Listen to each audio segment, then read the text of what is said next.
Afternoon. My name is Sharon Ponton, and I'm a community organizer with the Blue Ridge Environmental Defense League. I'm here today representing BREDL's 11 chapters in Virginia and North Carolina along the paths of the proposed Mountain Valley and Atlantic Coast pipelines. I live in Nelson County. The regulatory process has failed the communities and landowners along the routes of these pipelines. Developers dangle before poor rural communities the promise of tax dollars to enrich their coffers. They dangle the promise of new jobs in front of elected officials. They dangle non-binding memorandums of understanding with local boards promising taps into their 42-inch fracked gas natural transmission pipelines in an effort to garner approval for their projects. But once approved, those same folks can simply walk away without any consequence. Developers make millions upon millions of dollars of campaign contributions to our elected officials on both sides of the aisle, diminishing the voices of individuals and communities.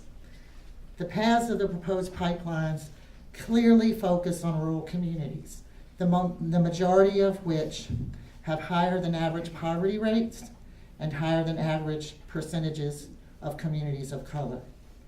The Pipelines and Hazardous Materials Safety Administration, called PHMSA, creates the rules for construction and maintenance of pipelines in the United States. The discrimination and unequal protection begins with PHMSA's regulation creating classes. To determine classes, the number of dwelling units designed for human occupancy are counted along a 1-mile length of pipeline. Class 1 contains 10 or less dwelling units.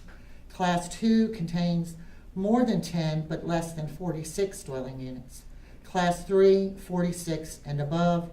Class 4 is a location where 4-story above-ground dwelling units are prevalent.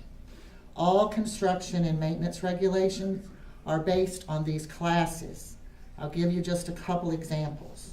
Class 1 requires a shutoff valve every 10 miles from a single point on the pipeline, which means that in Class 1, shutoff valves can be 20 miles apart.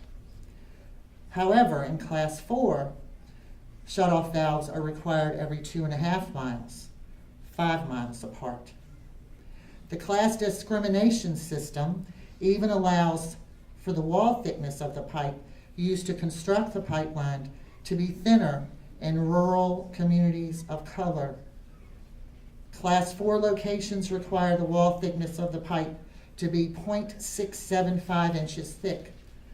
But in Class 1, in rural communities, the pipe can be 75% thinner at 0.375 inches thick. While PHMSA has no construction setback requirements protecting existing homes and businesses, after pipelines are constructed, PHMSA advises localities to create consultation planning zones which restrict development of private property along the path of the pipelines for a distance of 660 feet on either side of the center line. None of these rules are made public by developers. The FERC, the Commonwealth of Virginia, nor any locality requires developers to notify anyone other than landowners whose properties will actually host the pipeline. Those landowners will receive compensation based on the land value only of the linear easement. They nor their families and those placed in the blast and evacuation zones created by these pipelines are not compensated for the jeopardy of their properties, nor the jeopardy to their health, safety, and welfare. The Wilson County, North Carolina Board of Commissioners recently passed a resolution saying exactly these things, and they had attended many, many meetings hosted by Dominion and FERC, and they were never, ever made aware of these facts. In 2004, Virginia passed a survey law which purportedly allows public utilities to enter private property without permission. Virginia's General Assembly voted and saw fit to give away landowner rights to developers. There were only 4 no votes cast in the General Assembly in 2004. 2 of 3 compressor stations for the proposed ACP are sited in communities of color. And I know you want me to stop. I know that you do, but what I'm going to say is important. Buckingham County, Virginia is 35% minority population. Northampton County, North Carolina is 58% minority population.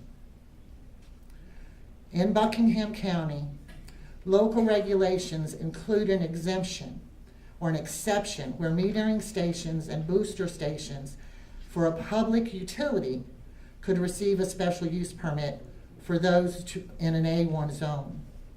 The particular community that we are speaking of is Union Hill, which I know you all guys know all about by now. FERC was made aware of Union Hill, yet the draft environmental impact statement completely ignored the Union Hill community. So all of us, many of us, wrote after the DEIS and about Union Hill. The final environmental impact statement, which came out, said that FERC looked at the census blocks to determine that there were no environmental justice issues in Buckingham County, that there was only 1 of 3 census blocks that made any difference and was low income. Clearly, FERC chose to ignore the fact that 85% of adjoining landowners to the proposed compressor station site in Union Hill are African American and are the descendants of the freedmen of the people who settled the Union Hill community, people with surnames like Perkins and Laurie and Mosley. And I'm going to skip over the rest of my testimony, but I gave you guys a copy of it. But I do want to read my ending statement. I will end this today by saying, as a nation, we have marginalized, abused, and murdered the indigenous tribes who were here when the white men settled the United States, and those who were enslaved during the colonization of our country. It was a despicable part of our history. Sadly, those same results still occur today. We continue to marginalize, abuse, and yes, even cause death, perhaps not by gun or knife, but more slowly, more painfully, by toxic pollution, all in the name of the almighty dollar for for-profit corporations.